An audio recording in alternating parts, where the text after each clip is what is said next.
大家好，又係我布丁啊！今日布丁帶你哋嚟到，估下呢度邊度？你一望呢度啲裝修，你就知道呢度係柏傲莊啦。帶嚟嘅套裝都唔需要布丁多介紹，咩雙線匯聚嗰啲我都唔講啦。睇一睇呢個特色嘅平台，啱啱新放出嚟嘅發展商，除咗個廳一樣可以分到兩邊飯廳同埋客廳之外，最特別就係個平台啦。你係咪以為平台一定會好低呢？其實你望出呢個 view 係極度開揚，因為佢呢度已經係7樓嚟㗎啦，最低層已經係7樓嚟㗎啦，所以望出個景觀係極度開揚。呢度係望內園景，個平台你行遠少少，布丁又係1粒米咁細啊！個平台呢度有幾大呢？佢有差唔多一半間屋咁大啊！呢度有成380幾尺啊！除咗可以喺度燒嘢食，一家人喺度 BBQ 之外，仲會有晒啲星盤俾你喺度洗嘢，仲會好細心有埋燈啊！布丁第一次睇洗手盆上邊會有燈喺度啊，夜晚都唔怕黑啊！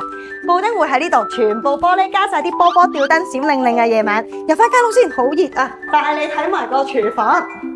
個廚房布丁覺得3房嚟講呢，啱啱好夠用嘅呢度，唔會話太大，但係都唔會話太細。3個明火爐，基本配置都俾晒你啦，仲會有個好特別嘅紅酒櫃喺呢一度。700幾尺3房一套又點少得會有個儲物室呢？望下儲物室先，個儲物室空間都非常之大啊！中意擺晒你啲滑雪嘢又得，行山嘢又得，呢啲都可以放晒入去啊！仲會發展商已經做咗個趟門，一啲都唔嘥位啊！望下2間房先。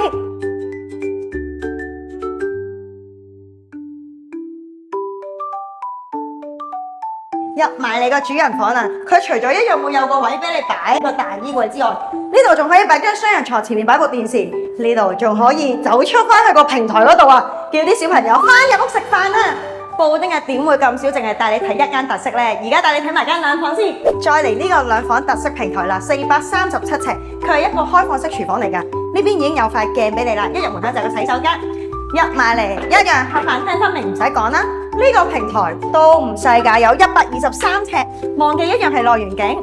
布丁梗係翻入嚟涼冷氣先，望下間房先。呢間主人房望嘅景觀都係一樣都係出到個平台，望埋間 BB 房啊！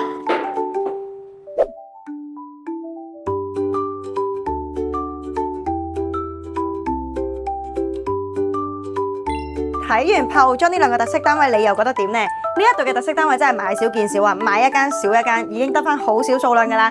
你想睇嘅話，就快啲話俾布丁聽，等布丁帶你嚟睇。